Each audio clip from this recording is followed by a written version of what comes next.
세계를 바꾼 그날 민수기 28장 16절에서 25절 말씀입니다. 히브리 달력으로 첫째 달 1월 14일은 6월절로 드렸습니다. 이스라엘 백성들은 출애굽한 해를 첫 해거든요. 그래서 첫 해 14일을 6월절로 드렸죠. 14일 밤에 수영으로 만든 6월절 만찬을 먹고요. 이후 7일간은 무교병이라 그래서 누룩이 없는 빵이죠. 무교병을 이제 먹어야 했고, 첫날에는 다 같이 모여서 번제와 소제를 하나님께 드렸습니다. 물론 상번제는 늘 따로 드려야 했죠. 그리고 첫째 날과 마지막 날은 아무것도 하지 않고 6월절을 기념하는 그런 경건한 시간을 가져야 했습니다.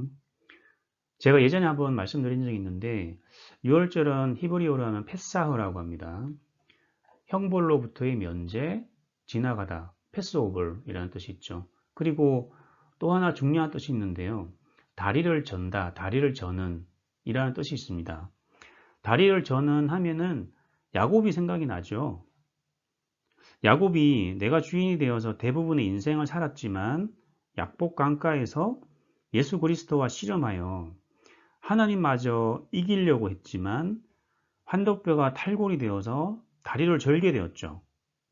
그리고 천사인 줄 알았는데 하나님이신 그리스도를 만나고 나서 야곱이 이스라엘로 변화되고 저주재앙이 패스오버를 되는 6월절의 언약을 체험하게 됩니다. 헬라어로 하면 펜데오라고 해요. 펜데오.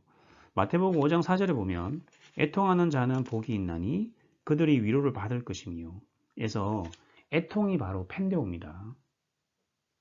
그리고 위로를 받을 것이며에서 위로는 파라클레오라고 해서 보혜사 성령이 심기워지다 라는 의미가 있습니다.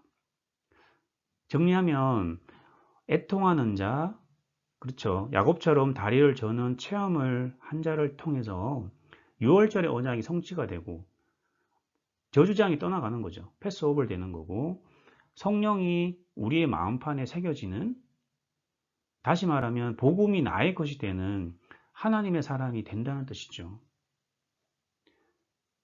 그런 과정을 통해서 우리가 구원은 받았지만 그리스도가 나의 것이 되기 위해서는 그런 다리를 저는 애통하는 그런 체험을 통해서 복음이 비로소 나의 것이 된다는 그런 의미가 있다는 거죠.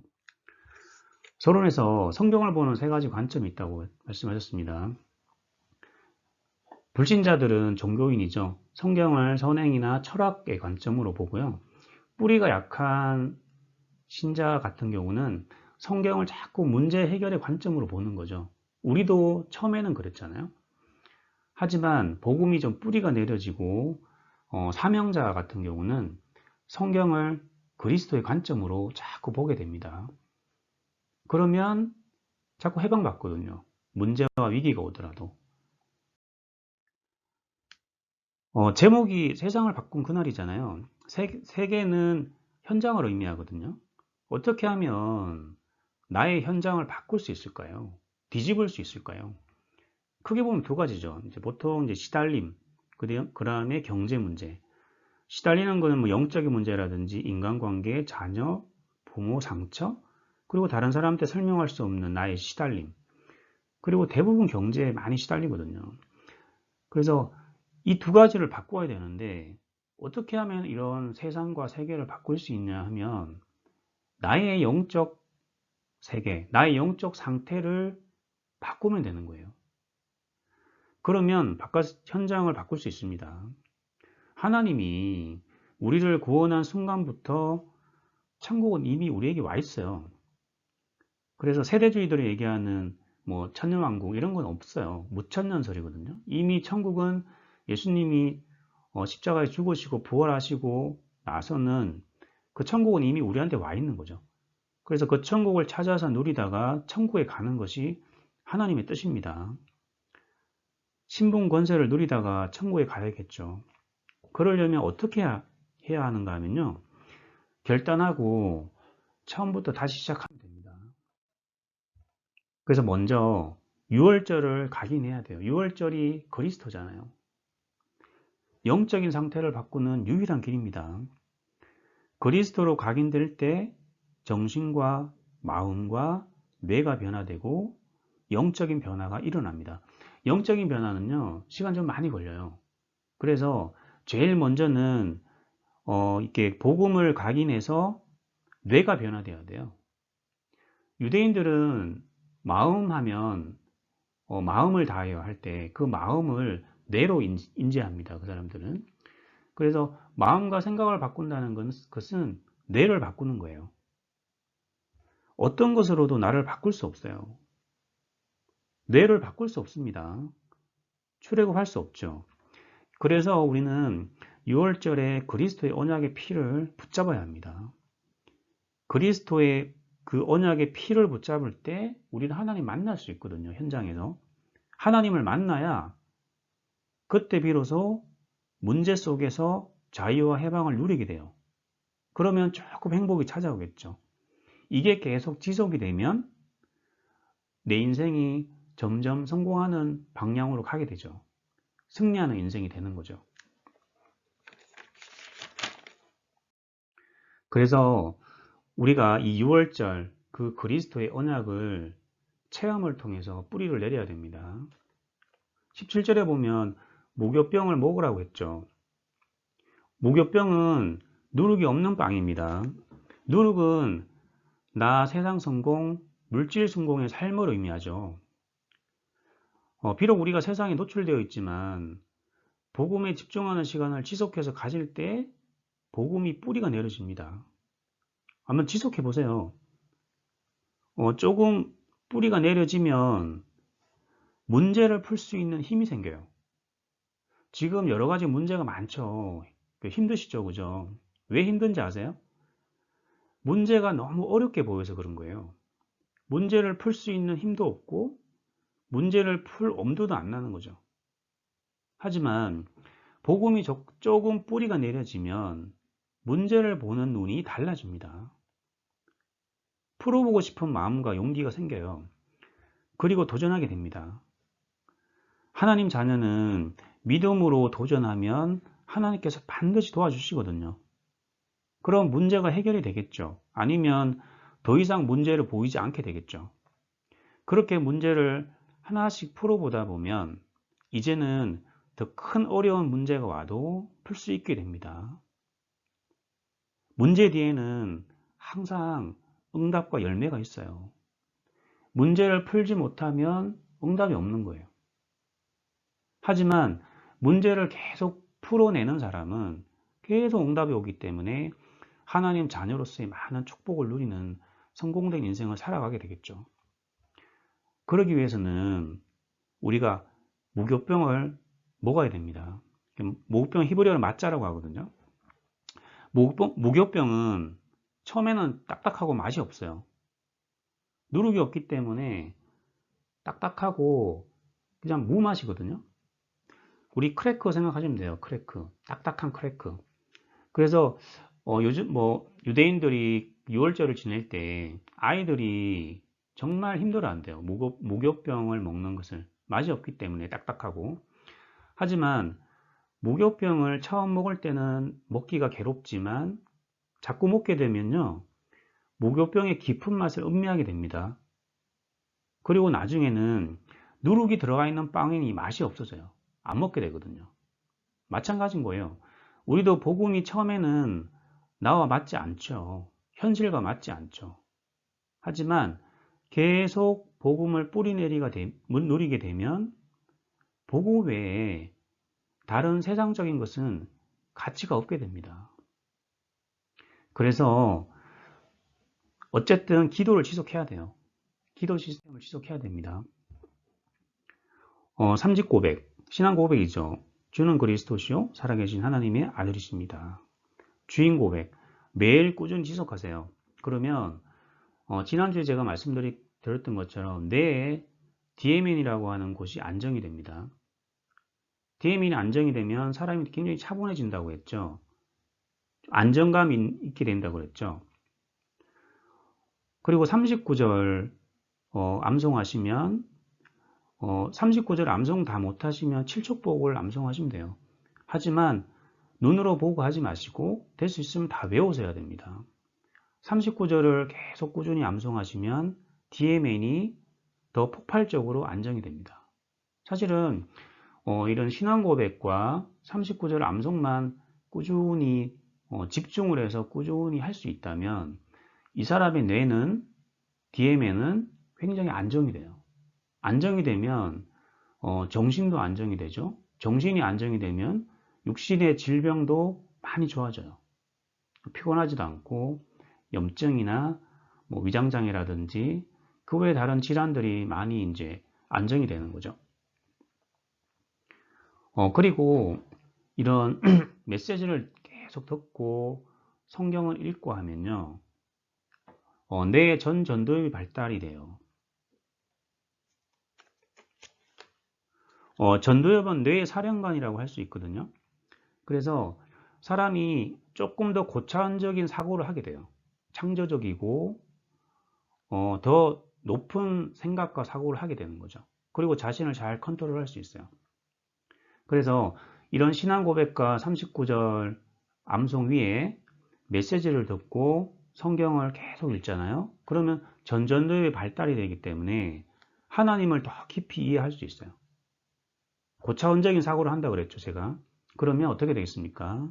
하나님의 비전이 발견이 되는 거예요. 하나님의 생각이 나의 마음속에 깊이 뿌리가 내려지는 거죠. 그러면 하나님이 나에게 원하시는 게 어떤 것인지 알게 되는 거예요. 그죠? 그래서 일단은 꾸준히 한번 지속해 보세요. 대부분은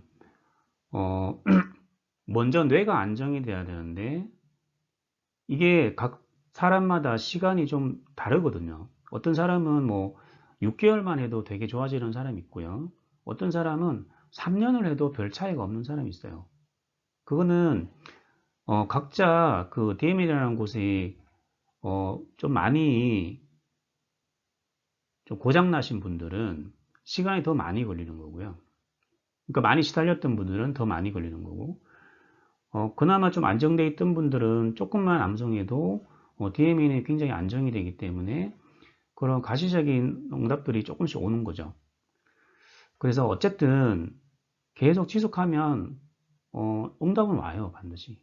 포기만 안 하면 되는 거예요. 그렇죠? 그리고 이제 적용 기도와 적용 기도를 통해서 내 개인의 기도, 주로 제가 원래 말씀드렸죠. 원래 꼭 응답받아야 될 건 두 가지라고요. 시달림과 경제입니다. 이 두 가지만 치유받아도 90% 이상은 이제 문제가 해결되는 거예요, 사실은. 그래서 각자 아실 겁니다. 내가 주로 시달리는 문제가 뭔지 아실 겁니다. 그죠? 그 시달림을 놓고 계속 기도해 보세요. 그 문제의 주인이 되도록, 그 문제에서 해방받도록, 그 문제를 이제 통해서 나를 괴롭히는 그런 흑암을 꺾는 기도를 계속 해보세요. 그렇게 되면은 반드시 원래 응답 올 겁니다. 그냥 하나 주의할 게 있어요. 보통 이제 명상하는 사람들은 이제 셀프 포커스 스킬이라 그래서 집중하는 능력이죠. 내가 눈을 감고 호흡이나 기도할 때 빨리 집중할 수 있는 기술, 스킬. 그 스킬에 따라서 좀 빨리 가고 늦게 가고의 차이가 있거든요. 그런데 이 사람들은 이제 명상하는 사람은 주로 이제 내가 주인이죠. 그런데 우리는 크라이스트 포커스 스킬입니다. 예수께 하나님께 자꾸 맡기는 그런 기도죠. 그죠? 그래서 우리가 눈을 감고 기도할 때 빨리 집중할 수 있고 될 수 있으면 기도할 때 잡생각이 안 나면 제일 좋겠죠. 잡생각이 난다는 건 제가 지난번에 말씀드렸죠. 잡생각이 났다는 거는 많이 난다는 거는 지금 DMN이 막 활동하고 있는 거예요. 그래서 자꾸 이거는 훈련을 많이 해야 됩니다. 집중할 수 있도록 계속 기도해야 됩니다. 기도하면서 잡생각이 들면 다시 고백에 암송에 집중을 계속 해야 돼요. 트레이닝이에요, 이것도. 훈련을 계속하면 이것도 늘게 돼 있어요. 근육처럼. 영적인 근육이기 때문에. 그래서 기도는 이런 프레임, 틀이 있어야 돼요. 이런 기도의 틀이 있어야 되고요. 그는 아까 방금 말씀드렸던 것처럼 크라이스트 포커스 스킬, 집중할 수 있는 힘, 근육, 영적인 근육이 있어야 되고요. 그 다음에 지속하면 됩니다. 이렇게 꾸준히 하시면 모르겠어요. 각자의 시간표가 있죠. 어떤 사람은 빨리 갈 수 있고 어떤 사람은 좀 천천히 갈 수 있습니다. 하지만 포기만 안 하면 돼요. 지속하면 반드시 응답 옵니다. 이렇게 되면 결국은 하나님의 시간표에 6월절의 정인과 서밋의 응답을 누리게 되겠죠. 아까 제가 방금 말씀드렸죠. 하나님 자녀의 신분과 권세, 이런 영적인 변화를 체험하기 위해서는 시간 좀 많이 걸려요. 먼저 나의 뇌가 안정이 돼야 되는 거죠. 우리가 뇌가 안정이 되어서 이 사람이 정신적으로, 육신적으로 좀 편안해지는 것만 해도 사람들이 좀 알아보거든요. 그래서 뇌가 좀 많이 치유가 되고 그 다음에 계속 기도에 집중하고 지속을 하게 되면 그때부터는 뇌가 변화된 것을 넘어서 영적인 변화가 일어나는 거예요. 이때 비로소 하나님 자녀의 신분과 권세를 체험하게 되는 거죠. 이건 어마어마한 거거든, 사실은. 내가 할 수 없는 일들이 일어나는 거예요. 생각만 해도 응답이 되고 기도한 것들이 내가 한 기도 이상으로 응답이 되고 내가 영적인 힘이 생기니까 사람들을 끌어들일 수 있는 힘이 생기는 거죠. 이때부터는 그냥 내가 상상할 수 없는 전도의 문들이 계속 열리는 거예요. 그래서 마태복음 28장 18절에서 20절이 성취되는 거죠. 우리는 자꾸 처음부터 이걸 원하잖아요. 영적인 변화를. 시간표가 있습니다. 먼저 나의 뇌가 안정이 돼야 돼요. 그러기 위해서는 그리스도로 각인해야 됩니다. 이런 프레임을 가지고, 기도의 프레임을 가지고 집중해서 지속해야 됩니다. 그러면 나중에 이런 다락방에서 지구의 응답을 누리게 되겠죠. 이런 사람은 소수잖아요, 사실은. 그죠? 뭔가 기도를 집중해서 지속한 사람들이에요. 이런 사람들은. 뭔가 현장에서 엄청난 응답과 변화를 누리는 사람들은 이런 영적인 과정들이 있었던 거죠.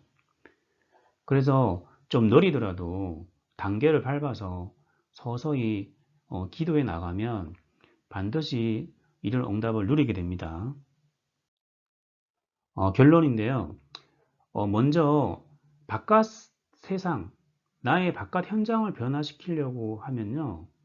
자꾸 그 바깥에 있는 것들을 변화시키려고 하면 안 돼요. 먼저 나를 변화시켜야 됩니다. 나의 영적 상태를 바꾸면 바깥 현장은 바뀌게 돼 있어요. 예를 들면 뭐 경제 아니면 뭐 이렇게 남편과의 문제라든지 자녀의 문제라든지 아니면 뭐 사람과의 인간관계라든지 그런 모든 부분들을 바깥의 문제를 자꾸만 바꾸려고 하지 마시고 나의 영적 상태를 바꾸려고 해보세요. 그러면 하나님의 시간표가 되면요. 내가 바뀐 만큼 바깥이 바뀝니다. 반드시. 그죠? 그래서 어떻게 해야 되는가 하면 6월절의 언약 그리스도죠. 그리스도를 붙잡고 아까 마사라 그랬죠. 만나를 먹어야 된다고 했죠. 만나는 다른 게 아닙니다. 기도입니다. 기도. 기도 시스템을 꾸준히 지속해야 돼요. 그래서 아까 그런 기도의 프레임을 가지고 지속하면 처음부터 영적인 치유가 일어나는 게 아니죠. 아니라고 했죠. 영적인 변화가. 처음에는 뇌가 변화돼요. 각인이라 그러죠. 그래서 뇌가 변화되면 정신이 안정되고 마음이 안정이 되고 육신이 안정이 되죠. 여기서 더 지속해서 기도하게 되면 이때부터 영적인 변화들이 일어나는 거죠. 천군 천사들이 활동하고 흑암이 꺾이는 역사가 일어나고 내가 기도한 대로 응답이 되고 사람을 끌어들이는 힘이 생기는 거죠. 그래서 바깥에 현장이 변화되고 사람들을 살리는 그런 서밋 응답을 누리게 되는 거예요. 그러면 가시적으로 세상이 변화되는 그런 체험을 하게 되겠죠.